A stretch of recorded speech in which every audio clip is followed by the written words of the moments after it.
ఊరంతా ఇప్పుడు గ్యాస్ మంటలు రేగుతున్నాయి. పొయ్యి వెలిగించాలంటే సామాన్యుడు వణికిపోయే పరిస్థితి నెలకొంది. సిలిండర్ ఖాళీ అయితే మళ్ళీ ఎప్పుడు వస్తుందో అన్న ఆందోళన ప్రతి ఇంట్లోనూ కనిపిస్తోంది. యుద్ధం తెచ్చిన కష్టం, సరఫరాలో వచ్చిన లోపం వెరిసి దేశవ్యాప్తంగా ఎల్పీజీ సంక్షోభం తారాస్థాయికి చేరింది. ఈ భయం నుంచే ఇప్పుడు ఒక కొత్త మార్పు మొదలైంది. గ్యాస్ పొయ్యిలకు ప్రత్యామ్నాయంగా ఇండక్షన్ కుక్కర్ల వైపు జనం పరుగులు తీస్తున్నారు.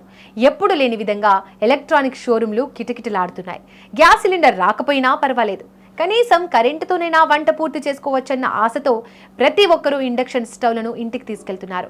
గత శనివారం నుంచి పరిస్థితి పూర్తిగా మారిపోయింది. ఇప్పటి వరకు రోజుకు కేవలం 30 లేదా 40 కుక్కర్లు అమ్ముడయ్యే పెద్ద పెద్ద షోరూంలలో ఇప్పుడు ఆ సంఖ్య 150కి దాటిపోతోంది. అసలు స్టాక్ ఉందా లేదా అని ఆన్లైన్ వెబ్సైట్లను జనం జల్లెడ పడుతున్నారు. ఈ డిమాండ్ ఎంతలా ఉందంటే మార్కెట్ ఒక్కసారిగా ఇండక్షన్ కుక్కర్ల కొరత ఏర్పడే ప్రమాదం కనిపిస్తోంది. ఈ టెన్షన్ కేవలం వంటింటికే పరిమితం కాలేదు, స్టాక్ మార్కెట్ ను కూడా కుదిపేస్తోంది. గృహోపకరణాలు తయారు చేసే కంపెనీల షేర్లు రాకెట్లా దూసుకుపోతున్నాయి. భారతదేశంలో ఏటా 31.3 మిలియన్ టన్నుల గ్యాస్ వినియోగిస్తుంటే అందులో ఎక్కువ భాగం మన ఇళ్లలోనే వాడుతున్నాం. ఇప్పుడు యుద్ధ పరిస్థితులు, అంతర్జాతీయంగా పెరిగిన ధరలు గ్యాస్ సరఫరాను అస్తవ్యస్తం చేశాయి. కేంద్ర ప్రభుత్వం పరిస్థితిని గమనించి కఠిన నిర్ణయాలు తీసుకుంది.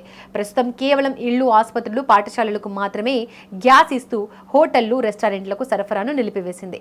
బయట తినడం కూడా ఇక కష్టమేనన్న సంకేతాలు అందుతున్నాయి. ధరలు ఇంకా పెరుగుతాయన్న భయం జనాలను నిద్రపోనివ్వడం లేదు. అయితే ప్రభుత్వం మాత్రం భయపడొద్దని దేశీయ ఉత్పత్తిని 10% పెంచామని చెబుతోంది. కానీ క్షేత్రస్థాయిలో ఉన్న పరిస్థితులు మాత్రం ప్రజలను ఇండక్షన్ కుక్కర్ల వైపు పరుగులు పెట్టిస్తున్నాయి. గ్యాస్ సిలిండర్ గండం గట్టెక్కాలంటే కరెంటు పోయే దిక్కని ప్రతి ఒక్కరూ భావిస్తున్నారు. ఈ పరిస్థితి మరికొన్ని రోజులు ఇలాగే కొనసాగితే గ్యాస్ సిలిండర్లు కేవలం ప్రదర్శన వస్తువులుగా మారిపోయినా ఆశ్చర్యపోనక్కర్లేదు.